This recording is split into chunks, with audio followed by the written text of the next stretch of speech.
Also, you could see that my arm will be completely straight and extended during that moment. You won't be bent.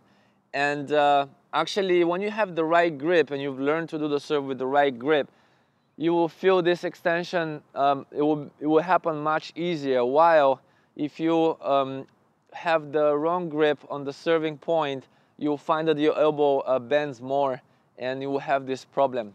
So bending the elbow is another problem that we want to avoid, because we can't really achieve that reach and hitting the ball from the highest point.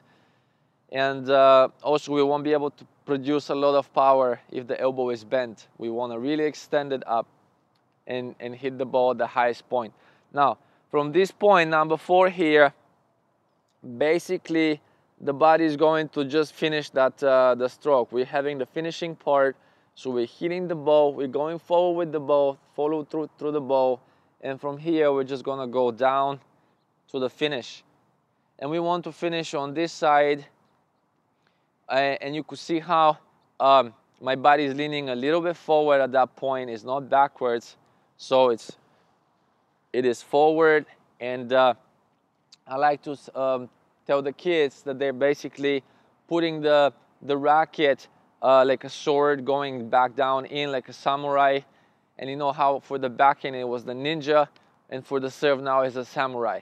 So just having some ideas in their head, giving them some ideas so they can really relate to it much easier.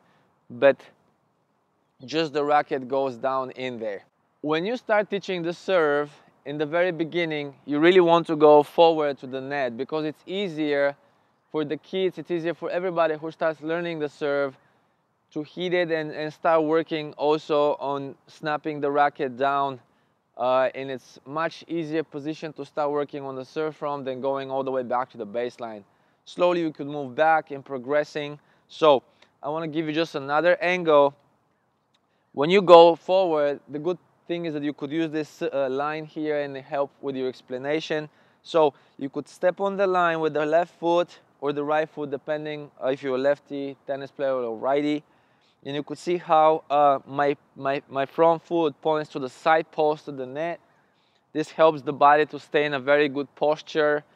And this is again part 1 from the tennis serve. There's 5 parts. We're talking right now about part 1, getting the posture and the position, the correct position for the body.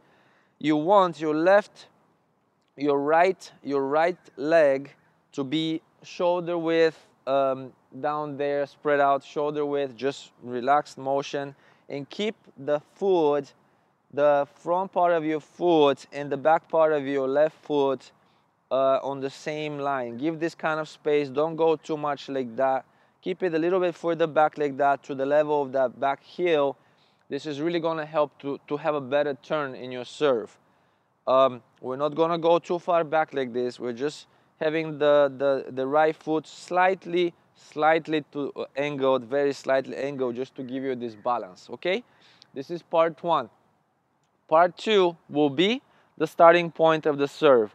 And now you could see how we have this service line that I really like to use when I teach the serve, because it will really help us to clean the serve motion and not add too much movement on the racket and make it too complicated. So remember the clock I'm staying inside, and this is the arrow with the racket, and we are going to move this racket on the arrow, on the clock, but as well using this service line. It's very easy to use it as a reference.